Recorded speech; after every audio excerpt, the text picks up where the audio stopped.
नमस्कार मित्रों, मैं राजपाल गोस्वामी आपके अपने YouTube चैनल पर आपका हार्दिक स्वागत करता हूं। तो मित्रों, पिछले वीडियो के अंदर हमने राजस्थान के जलवायु प्रदेशों के अंदर कोपेन, त्रिवांथा और थॉर्नवेट का वर्गीकरण पढ़ा था। तो आज हम चौथा वर्गीकरण भारतीय मौसम विभाग के अनुसार राजस्थान को कितने जलवायु प्रदेशों में बांटा गया है इनका वर्णन करेंगे। इसके साथ एग्जाम की दृष्टि से कुछ महत्वपूर्ण फैक्ट जो हमने 3 दिन में ये टॉपिक कवर किया है उसका भी अध्ययन करेंगे। तो हम देखते हैं भारतीय मौसम विभाग के अनुसार राजस्थान को प्रमुख रूप से क्या है 5 भौगोलिक प्रदेशों के अंदर 5 प्रमुख जलवायु प्रदेशों में विभाजित किया गया है, जिसका राजस्थान के मैप में और अपने रेखा चित्र में प्रदर्शित किया है। इनका विस्तार से अध्ययन देखते हैं। तो भारतीय मौसम विभाग ने राजस्थान को वर्षा, तापमान और आर्द्रता के आधार पर 5 प्रमुख जलवायु प्रदेशों में विभाजित किया है, जिसमें से नंबर 1 आता है शुष्क प्रदेश। तो शुष्क प्रदेश है वो प्रमुख रूप से यानी आपके जैसलमेर, उत्तरी बाड़मेर, बीकानेर का पश्चिम भाग, गंगानेर का दक्षिण पश्चिम भाग और जोधपुर की फैलोदी तहसील प्रमुख रूप से इस क्षेत्र के अंतर्गत आती है। फिर यदि हम बात करते हैं वर्षा की, तो इस प्रदेश में वर्षा होती है आपकी 100 से 200 मिलीमीटर, या यूं कहें 10 से 20 10 सेंटीमीटर वर्षा इसके अंदर होती है। फिर यदि हम बात करते हैं तापमान की, तो तापमान ग्रीष्म ऋतु में तो एवरेज तापमान रहता है कितना 34 डिग्री सेंटीग्रेड औसत तापमान रहता है ग्रीष्म ऋतु में। और शीत ऋतु की यदि हम बात करते हैं तापमान की, तो इसके अंदर मिलता है कितना 12 से 16 डिग्री सेंटीग्रेड औसत तापमान शीत ऋतु के अंदर है वो पाया जाता है। फिर यदि हम इस प्रदेश के अंदर बात करते हैं, तो यहाँ मरुद्भिद वनस्पति पाई जाती है, जिसमें कंटीली झाड़ियां प्रमुख रूप से पाई जाती है। मरुस्थलीय यानी धोरे प्रमुख रूप से इस क्षेत्र के अंदर देखने को मिलते हैं। इसके अलावा यदि हम देखें तो कृषि की दृष्टि से यानी बहुत ही कम वर्षा होने के कारण पशु चारण की क्रिया इस क्षेत्र के अंदर यानी की जाती है। इसके बाद मित्रों हम दूसरा आपका जलवायु प्रदेश देखते हैं। तो दूसरे जलवायु प्रदेश आ जाता है अर्ध शुष्क जलवायु प्रदेश। तो अर्ध शुष्क जलवायु प्रदेश में हम बात करते हैं तो यानी बचा हुआ गंगानगर का भाग, हनुमानगढ़, चूरू, सीकर, इसके बाद ये आपका इधर बाड़मेर का, बीकानेर का, जोधपुर का जो बचा हुआ शेष भाग है, और इधर आपकी आ जाती है जालोर और पाली, ये जिले हैं वो प्रमुख रूप से इस जलवायु प्रदेश के अंतर्गत आते हैं। फिर हम बात करते हैं इस जलवायु प्रदेश के अंदर यानी तापमान की, तो इसके अंदर एवरेज तापमान पाया जाता है ग्रीष्म ऋतु के अंदर तो पाया जाता है 32 से 36 डिग्री तापमान, कौन सी ग्रीष्म ऋतु के अंदर। फिर बात करते हैं शीत ऋतु के अंदर, तो शीत ऋतु के अंदर इसके अंदर तापमान मिलता है 10 डिग्री से 17 डिग्री सेंटीग्रेड तापमान है वो इस जलवायु प्रदेश के अंदर प्रमुख रूप से पाया जाता है। फिर यदि हम बात करते हैं कि इस जलवायु प्रदेश में मृदा कैसी है, तो बलुई मृदा प्रमुख रूप से पाई जाती है, जिसको एंटी सोल मृदा के नाम से भी जाना जाता है। तो इस प्रकार यदि हम देखें तो यहाँ वनस्पति के अंदर क्या है यानी कई प्रकार की अर्धशुष्क वनस्पति इस क्षेत्र के अंदर प्रमुख रूप से देखने को मिलती है, जिसमें आपका रोहिडा है, खेजड़ा है, बबूल है, कैर है, जैसी कई वनस्पतियां इस क्षेत्र के अंदर प्रमुख रूप से देखने को मिलती है।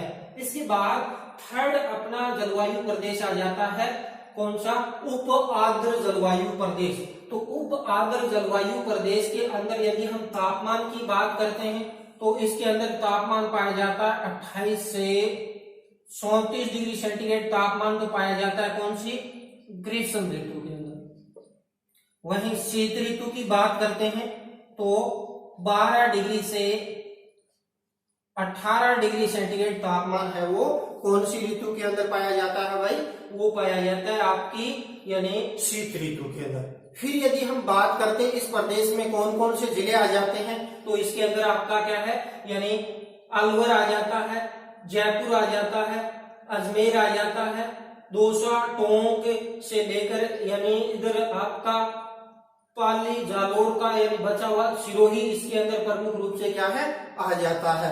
और इस क्षेत्र के अंदर यदि हम देखते हैं तो वनस्पति की तो नीम है, आंवला है, थोर है, हरड़ है, बेहड़ा है जैसी वनस्पति भी इस क्षेत्र के अंदर पाई जाती है। फिर चौथा जलवायु प्रदेश आ जाता है आर्द्र जलवायु प्रदेश। तो आर्द्र जलवायु प्रदेश के अंदर बात करते हैं तो यानी आपका अलवर तो इधर आ गया आपका भरतपुर, धौलपुर, करौली, सवाई माधोपुर वाला जो ये बेल्ट है यानी ये इसके अंदर प्रमुख रूप से आ जाता है। जिसके अंदर यदि हम बात करते हैं तो आपका उदयपुर भी आ जाता है, राजसमंद भी आ जाता है, आपका टोंक और चित्तौड़गढ़ का भाग है वो इस क्षेत्र के अंदर आता है। फिर यदि हम बात करते हैं इसमें वर्षा की तो वर्षा इस क्षेत्र के अंदर होती है भाई कितनी 600 से 800 मिलीमीटर या यूं कहें 60 से 80 सेंटीमीटर वर्षा इस क्षेत्र के अंदर होती है। फिर यदि हम बात करते हैं इस क्षेत्र की वनस्पति की तो इस क्षेत्र के अंदर वनस्पति के अंदर सर्वाधिक यानी वनस्पति इसी क्षेत्र के अंदर पाई जाती है। विशेष तौर पर मानसूनी पतझड़ वन है इस क्षेत्र के अंदर आते हैं जिसमें आम, बैर, शीशम और जैसे कई वृक्ष है वो पाए जाते हैं। और चौथा और पांचवा और अंतिम जलवायु प्रदेश आता है अति आर्द्र जलवायु प्रदेश। तो अति आर्द्र जलवायु प्रदेश है वो आपका डूंगरपुर, बांसवाड़ा में आ जाता है, माउंट आबू वाला भाग आ जाता है, झालावाड़ आ जाता है इसके अंदर और कुछ उदयपुर का पार्ट्स इसके अंदर आता है। फिर यदि हम बात करते हैं इस प्रदेश के तापमान की तो ग्रीष्म ऋतु के अंदर तो तापमान मिलता है कितना भाई 30 से 34 डिग्री सेंटीग्रेड तापमान तो ग्रीष्म ऋतु में पाया जाता है। वहीं शीत ऋतु की बात करते हैं तो 12 से 17 डिग्री सेंटीग्रेड तापमान इसके अंदर पाया जाता है। फिर यदि इस क्षेत्र के अंदर हम बात करते हैं कि इस क्षेत्र के अंदर यानी तापमान शीतकाल के अंदर तो 12 से 15 डिग्री सेंटीग्रेड यहाँ का प्रतिनिधि ऋतु जिला आ जाता है कौन सा यानी बांसवाड़ा जिला आ जाता है। तो इस प्रकार भारतीय मौसम विभाग ने राजस्थान को 5 प्रमुख जलवायु प्रदेशों में बांटा है जिसके बांटने का आधार वर्षा, तापमान और आर्द्रता को प्रमुख रूप से क्या है माना जाता है। इसके बाद यदि हम बात करते हैं कि इसमें कौन कौन से इंपॉर्टेंट क्वेश्चन है उसकी बात करते हैं तो जलवायु के अंदर एक तो सीधा पूछ लिया जाता है कि मावट क्या है। तो मावट क्या है यानी भूमध्य सागरीय चक्रवातों से या शीतकाल के अंदर यानी जो होने वाली जो वर्षा है उसको हम मावट के नाम से जाना जाता है जो रबी की फसल के लिए यानी बहुत ही लाभदायक है वो मानी जाती है। फिर यदि इसके अंदर इसी प्रश्न को घुमाकर पूछते हैं कि राजस्थान में शीतकाल में वर्षा करने वाले विक्षोभों की उत्पत्ति कहां से होती है यानी शीतकाल में जो मावट होती है वो कहां से होती है तो उसकी उत्पत्ति है वो प्रमुख रूप से तो आपका भूमध्य सागर और इसके पास में है कैस्पियन सागर। तो कैस्पियन सागर और भूमध्य सागर से यानी जो पश्चिम विक्षोभों की उत्पत्ति इसके अंतर्गत होती है। ये प्रश्न कई एग्जामों के अंदर आपसे पूछा गया है। इसके अलावा ये प्रश्न पूछा जाता है कि राजस्थान का सबसे गर्म स्थान कौन सा है। तो सबसे गर्म स्थान है आपका कौन सा फलोदी। फलोदी आ जाता है आपका जोधपुर जिले के अंदर। तो इस प्रकार यानी सबसे गर्म स्थान हो गया कौन सा फलोदी। इसके अलावा बांसवाड़ा राजस्थान के किस जलवायु प्रदेश के अंदर आता है तो बांसवाड़ा आपके आ जाता है यानी इसके अंदर तो अति आर्द्र जलवायु प्रदेश के अंदर बांसवाड़ा जिला है वो इसके अंदर यानी ये प्रश्न भी आपका पटवारी एग्जाम के अंदर पूछा गया है। इसके अलावा देखें तो ग्रीष्म काल में सर्वाधिक आंधियां कहां चलती है तो ग्रीष्म काल में आंधियां चलती है सर्वाधिक श्री गंगानगर के अंदर। कहाँ चलती है सर्वाधिक आंधियां? श्री गंगानगर के अंदर प्रमुख रूप से भाई चलती है। इसके अलावा देखें तो पूर्वी राजस्थान कौन से जलवायु प्रदेश में आ जाता है? तो पूर्वी राजस्थान है वो कौन से, यानी ये आपका आर्द्र प्रदेश के अंदर प्रमुख रूप से भाई उप आर्द्र प्रदेश में, उप आर्द्र जलवायु प्रदेश के अंदर आता है। फिर इसके अंदर पूछते हैं कि राज्य में मावट होती है तो यानी भूमध्य सागरीय चक्रवातों से कह दो या पश्चिम विक्षोभों से शीतकाल में होने वाली वर्षा है वो क्या है? माउंट है। राज्य में और एवरेज औसत तापमान वर्षा कितनी है? तो 57.50 57.5% वर्षा है वो राजस्थान की औसत वर्षा के अंदर शामिल किया जाता है। इसके अलावा राज्य में सर्वाधिक वर्षा वाला स्थान कौन सा है? तो सर्वाधिक वर्षा वाला स्थान तो है आपका माउंट आबू।